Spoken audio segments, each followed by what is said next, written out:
Bonjour, bienvenue sur ma chaîne. Aujourd'hui, je vais vous parler de tout et de n'importe quoi autour de ma vie, mon organisation. euh, alors, pas mon organisation, ma recherche vers une meilleure organisation. Et j'espère que ça va vous aider à vous organiser aussi si vous avez le même problème que moi. Ne vous inquiétez pas, vous comprendrez tout à l'heure de quoi je parle.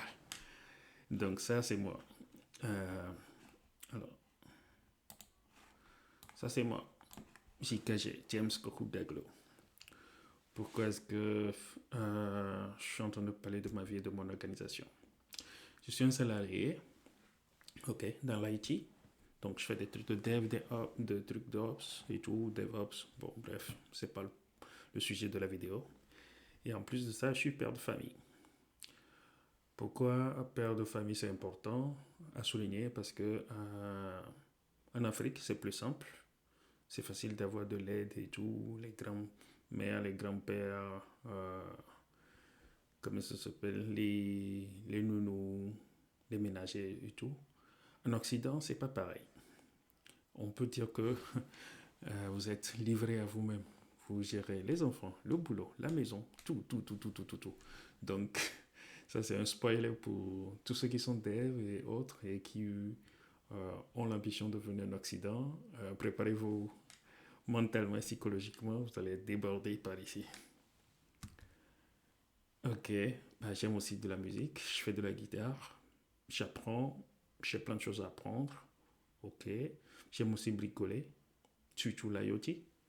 J'ai plein de choses que je veux bien tester. Et côté finance, bon, à part le boulot, je veux bien lancer des business, créer des formations pour partager tout ce que je connais dans les techno, dev, ops et tout. Créer des SaaS. Les SaaS, ce sont des applications qui servent à d'autres personnes, ainsi de suite. J'en ai créé actuellement un ou deux pour Orange Money, Wave au Sénégal et puis du SMS. Bon, quand je jugerai que c'est vraiment le moment, je vous en parlerai. Ok, sinon, bon, c'est pas le sujet. Donc, je veux faire aussi de l'édition de site. Et en plus de tout ça, je publie du contenu sur Twitter, donc James Gaglo. Sur YouTube, bon, vous êtes déjà sur la chaîne YouTube, c'est pas la peine de vous partager le lien de la chaîne YouTube, n'est-ce pas? Euh, N'oubliez pas de vous abonner surtout. Et j'ai aussi un blog que je veux maintenir, myiglo.com.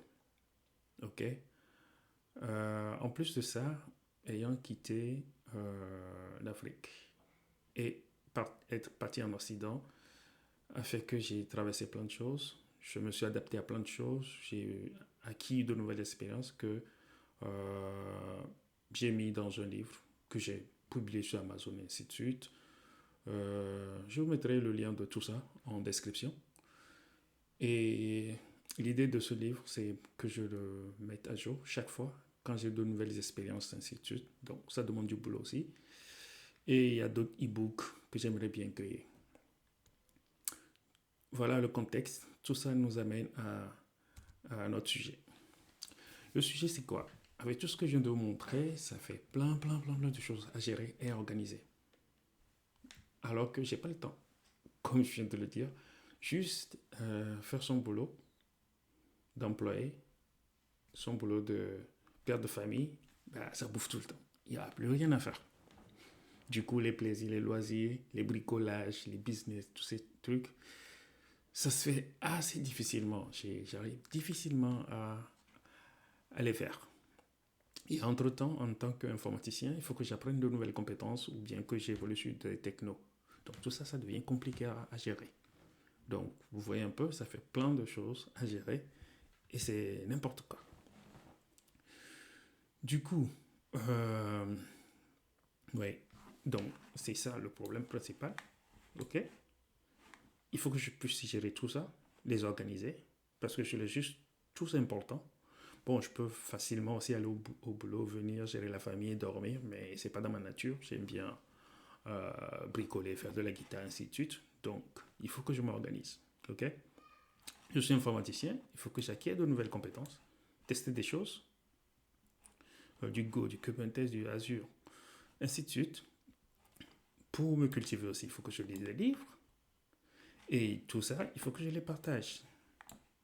À savoir, les livres que j'écris, que je veux écrire, les e-books, voilà, Twitter, YouTube, ainsi de suite.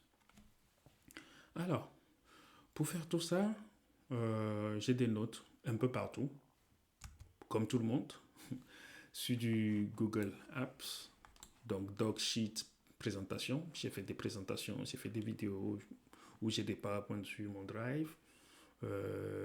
J'ai plein d'idées qui sont dans des spreadsheets. J'ai du Google Doc où j'ai aussi plein de choses.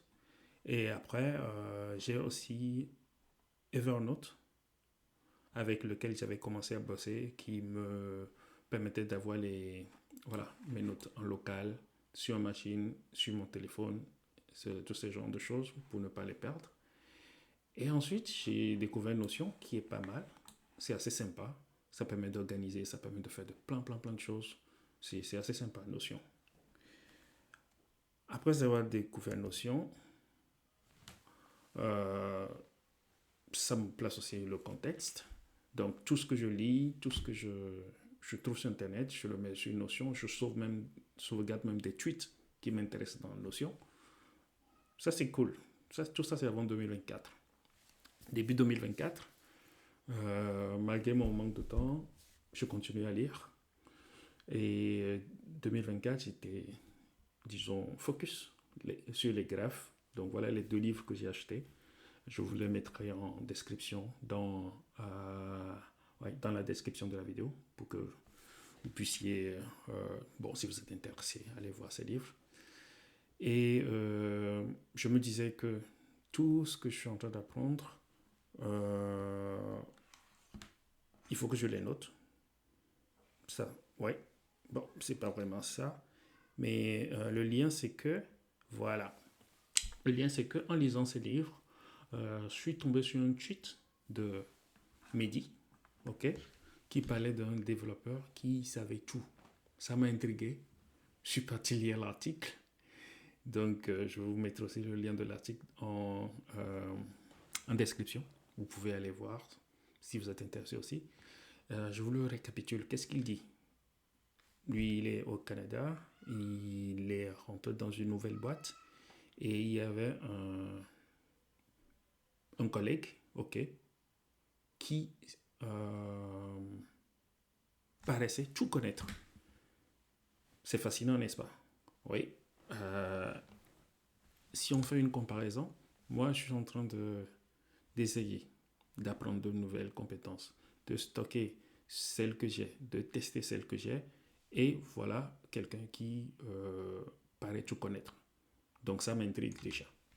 Donc j'ai lu tout l'article, et qu'est-ce que j'ai retenu? C'est que cette personne, ok, organise ses notes. Donc quand il dit quelque chose, quand il teste quelque chose, sa façon d'apprendre et tout, et ainsi de suite, il organise ses notes. Et ces notes, dans ce qu'il dit, doivent être reliées pour qu'on puisse faire des connexions, pour que le cerveau puisse facilement retrouver ces informations lorsqu'on en a besoin. Pourquoi ça fait le lien? Si je reviens là, j'étais en train de lire la théorie des graphes. La théorie des graphes, c'est justement pour relier des points, vous voyez sur ce schéma, ça relie les points les uns aux autres. Donc si on prend ces points comme de la connaissance, en lisant l'article, ça m'est revenu parce que un concept qui est connu ici, relié à un autre, ainsi de suite, permet, lorsqu'on arrive à faire tout ce lien, de se rappeler de ce qu'on a appris. C'est le résumé de cet article. Et après avoir pris les notes, il faut tout le temps revenir lire ces notes à intervalles réguliers. Voilà le résumé de l'article. Donc ça a commencé à faire un déclic dans ma tête. Et le déclic disait quoi? Ok, tout ce que je lis, tout ce que je veux apprendre, tout ce que les notes que je prends plutôt, il faut que je les lis les uns aux autres. Voilà voilà le déclic que j'ai eu. Et en même temps, j'avais commencé par utiliser un logiciel superbe qui s'appelle Escalibur. Ça permet de dessiner des choses. Donc, je me disais que j'allais dessiner des graphes dessus, j'allais interconnecter euh, les choses que j'aimerais bien apprendre ou bien les choses que je connais déjà, ainsi de suite. Et en voulant mettre je sais pas moi, ce dessin, ainsi de suite, sous forme de présentation PowerPoint, parce que ouais, le logiciel dessine bien, il est assez sympa, c'est open source et tout. Je suis tombé sur Obsidian. Obsidian, c'est quoi? Obsidian, c'est comme euh, Notion, si vous connaissez, ou pour faire simple, c'est un logiciel qui utilise du Markdown, ok, et qui justement vous permet de faire des liens entre les notes, ce que ne fait pas nativement, bon, Notion. Vous pouvez mettre des liens, hein, vous pouvez mettre des liens d'une note vers l'autre, mais Obsidian, lui, il est carrément, c'est une de ses fonctionnalités phares, relier les informations. Donc, qui dit relier les informations, ça veut dire que ça commence à m'amener vers ce que j'essaie de faire ici. OK? Relier les informations pour pouvoir les restituer facilement et apprendre de nouvelles compétences. D'accord? Du coup, en fouillant un peu sur Obsidian, je suis tombé sur quoi? Du Personal Knowledge Management. Donc, c'est carrément toute une discipline que je ne connaissais pas. Et Obsidian permet de le mettre en œuvre. Que dit ce Personal Knowledge Management? Ça dit, OK, on a beaucoup d'informations. On lit des livres, c'est mon cas. Des articles, c'est mon cas. On suit des vidéos, des tutos, ainsi de suite, c'est mon cas. On prend des notes. OK? Si vous prenez tout ça, le Personal Knowledge Management vous donne les clés pour pouvoir classer tout ça. OK? Les lier pour que vous ayez votre voilà, sphère disons, de connaissances pour que vous puissiez atteindre les objectifs que je viens de lister, se rappeler des choses, apprendre de nouvelles choses, ainsi de suite. OK? Donc, tous les projets, tous les tâches, ainsi de suite, les idées, vous les notez dans ce concept de Personal Knowledge Management. Donc, en découvrant ça, je me suis rendu compte que, OK, c'est ce qu'il me manquait pour organiser tout ce dont je vous ai parlé tout à l'heure. Je vous ai parlé du boulot, de ma vie perso, des loisirs, et des nouveaux trucs que je veux apprendre, des livres que je veux écrire, ainsi de suite. Si vous prenez tout ça, vous le mettez dans le Personal Knowledge Management, ça permet d'organiser tout ça. Vous voyez un peu? Donc, quand j'ai découvert ça, je me suis dit, ah bah tiens, c'est ce qu'il me fallait. Parce que j'ai des trucs en vrac partout. Avec le Personal Knowledge Management, toutes les infos sont à un seul endroit, interconnectées les uns aux autres, pour qu'on puisse facilement les retrouver. Ok, c'est ce que montre la figure en bas là. Vous voyez, toutes les infos, ainsi de suite. Ok, vous le mettez quelque part, vous les liez et le cerveau va facilement les absorber. Ok, donc ce schéma vient du monsieur là qui s'appelle Thiago Forte. Forte, je pense que c'est comme ça que ça se prononce.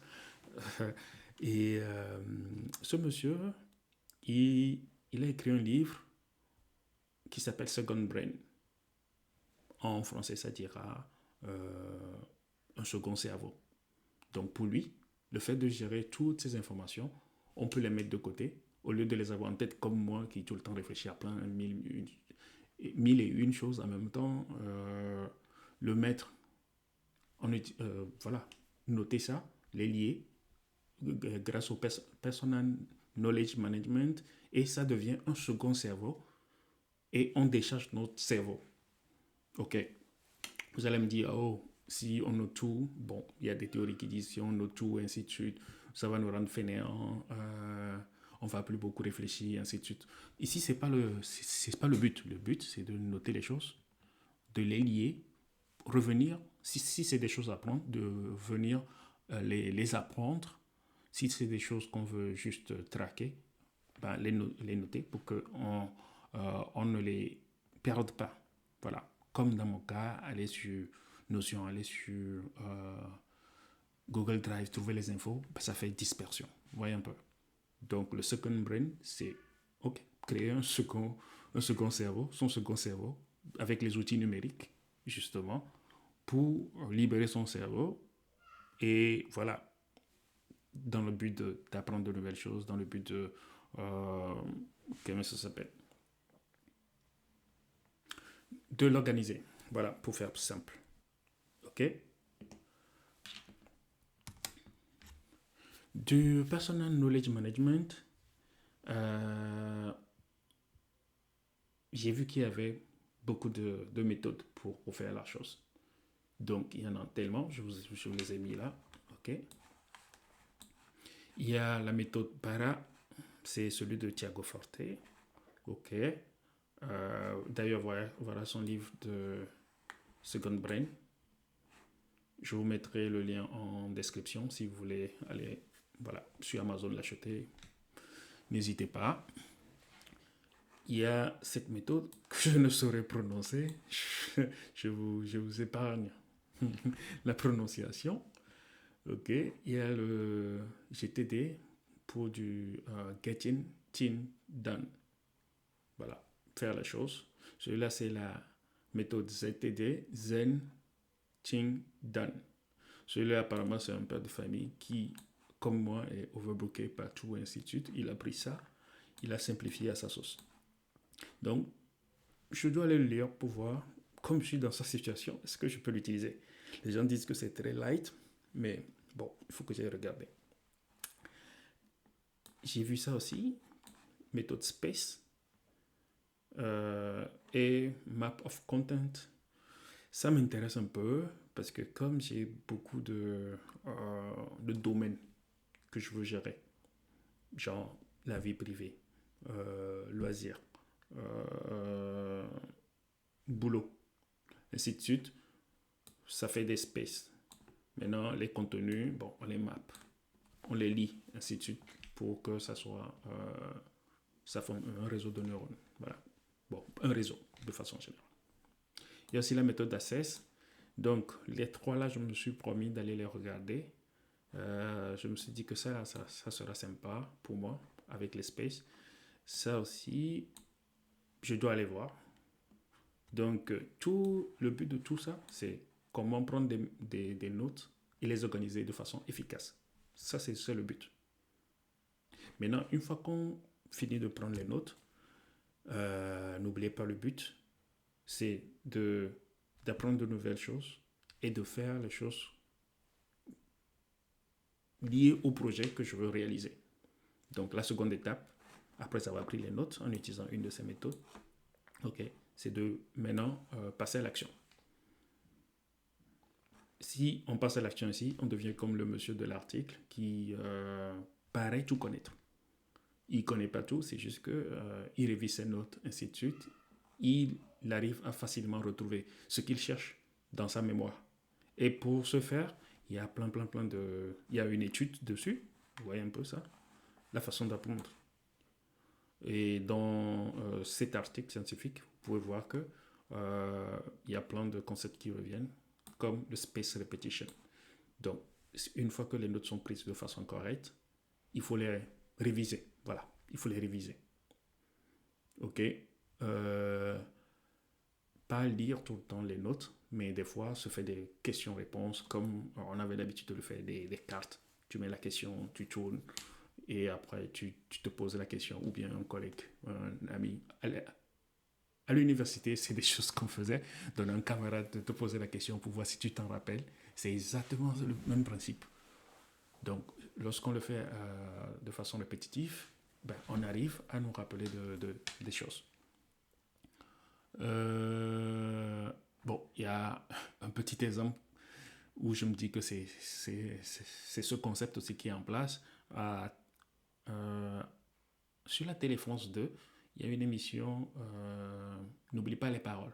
Justement, l'objectif de cette émission, c'est que les candidats viennent chanter une chanson et se rappellent de toutes les paroles. Donc, de façon aléatoire, ils enlèvent des mots et les candidats doivent trouver ces paroles. Et quand vous voyez un peu la description des candidats, quand ils se présentent ainsi de suite, ils vous disent, je suis en train de répéter, ça fait 2 ans. À raison de certains font 2 heures par jour, vous voyez, c'est une répétition pendant 2 ans. Et certains le font le week-end, ce qui fait que vous avez des candidats qui arrivent à vous dire, ouais, j'ai 200 chansons en mémoire. Vous voyez un peu? Donc c'est le fait d'avoir répété cette liste de chansons pendant 2 ans qui fait que vous pouvez dire que la personne est un génie qui se rappelle de tout. Et non, la répétition. Donc il y a même un algorithme qui parle de ça aussi, qui s'appelle Super Memory 2. C'est un vieil algorithme. C'est des choses à aller voir aussi si vous êtes intéressé par le sujet. Et dans toujours l'article, vous avez le retrieval practice. Voilà, c'est là où on se teste en faisant des quiz et ainsi de suite, qui permet à la mémoire de se rappeler des choses. Donc ici, ils disent c'est pas la peine de lire plusieurs fois la même chose, mais lorsque vous avez lu, ainsi de suite, il faut essayer de se rappeler de la chose. Donc, d'où les fameuses cartes où on se pose la question et on essaie de se rappeler du concept. Et dedans aussi, les images aussi sont des trucs, les illustrations permettent aussi facilement au cerveau d'enregistrer les choses. Il y a aussi le concept de elaboration. Et dedans, il dit, le fait de connecter ce qu'on connaît déjà à une nouvelle information nous permet de nous en rappeler. D'où mon histoire de graphe là. Si on arrive à bien connecter les choses, ce sera facile d'apprendre de nouvelles choses, pour résumer. Donc, voilà. Du coup, pour résumer, j'ai plein de choses que je veux faire. J'ai des choses que je veux apprendre et j'ai des projets que je veux réaliser. C'est le bazar dans ma tête et dans mes notes. Donc, l'idée, c'est de pouvoir reprendre ces notes, ok, ainsi que tous les livres que j'ai déjà lus, dont je me rappelle même plus du contenu. Vous voyez un peu, je les ai lus, je connaissais les trucs sur le moment, mais après, je les ai tous oubliés. Tous ces livres, il faut que je les relise et que je prenne des notes, des concepts essentiels, que j'arrive à les lier. C'est la partie là. Donc, il nous faut une méthode pour ça. Et après, quand j'aurai pris les notes et que j'ai fait ce travail de liaison, il faut que je puisse réviser. Il faut que je puisse réviser toutes ces notes dans le temps, ce qui me permettra de les connaître comme le super dev de l'article. Ouais, un peu, c'est ça l'idée à la fin. Donc, c'est ce que je voulais partager avec vous. Et pour prendre les notes, les relier, ainsi de suite, il y a Obsidian qui le fait très très bien. Et comme les visuels aussi permettent de faciliter l'apprentissage, il y a Escalibro que je vous ai montré aussi ici. Voilà, il y a Escalibro aussi qui permet de dessiner des choses super et tout. D'ailleurs, c'est ce que j'utilise pour cette présentation. Okay? C'est en essayant de faire des présentations que je l'ai découvert. Et en voyant Obsidian, c'est là où je suis tombé sur les notions de PKM. Et en fouillant un peu dans le PKM, c'est là où je suis tombé sur les méthodes de prise de notes. Puis, comment retenir après tout ça. Donc voilà ce que je voulais vous partager dans cette vidéo. Du coup, j'aurai d'autres vidéos pour vous montrer aussi un peu comment j'arrive à appliquer tout ça. Parce que mon but, c'est de pouvoir l'appliquer. Et je sais que si je l'applique, je vais enregistrer plein de choses. Je vais pouvoir mieux gérer mon temps, mieux gérer tout le bazar dans ma tête et tout ce que j'ai envie de faire. Même si ça prend 2 ans, 3 ans, 4 ans, je n'oublierai pas les anciennes connaissances que j'ai, j'en rajouterai, ainsi de suite. Donc, voilà pour cette vidéo. J'espère que ça vous aura appris quelque chose. J'espère que côté organisation, vous n'êtes pas dans le même cas que moi. Si vous êtes dans le même cas que moi, là, ça vous donne des pistes. Il vous faut Obsidian, un super outil open source, un PKM, notamment une méthode pour prendre les notes, les lier. Et après les avoir liés, il faut les réviser. OK? Et bon, pour les réviser, ça c'est un autre sujet que je vais explorer. Je n'ai pas encore les pistes pour ça. Mais je sais qu'il y a Anki. Anki, c'est un logiciel qui vous fait des cartes et de façon aléatoire et basée sur une variante de l'algorithme Super Memory 2, il vous les ramène pour que vous y répondez. Donc, si vous arrivez à répondre, OK, il le classe et vous le ramène plus tard. Si vous n'y arrivez pas, il vous le note quelque part et après, il essaie de répéter cette carte pour que la notion rentre dans votre tête. OK, donc je sais qu'il y a un qui peut le faire, mais l'associer à Obsidian, je ne sais pas si ça va être possible. J'ai vu un plugin de Space Repetition dans Obsidian que je dois tester. Donc j'ai tout ça à faire. Donc cette vidéo, c'est juste une vidéo introductive de comment je veux essayer de résoudre ce problème qui me frustre en ce moment. Plein de choses dans la tête à faire que j'arrive pas à faire. Nouvelles compétences que je veux acquérir, j'ai pas le temps de le faire. Anciennes compétences qu'il faut, disons, entretenir. Et voilà. J'espère que cette vidéo vous a plu. Si c'est le cas, n'oubliez pas de vous abonner à la chaîne, activer la notification, commenter si c'est un sujet qui vous intéresse. Je vais faire une playlist là-dessus en tout cas, comme ça me permet de suivre un peu tout ce que je découvre, ainsi de suite. Du coup, commentez si ça vous intéresse. Voilà pour cette vidéo. À la prochaine.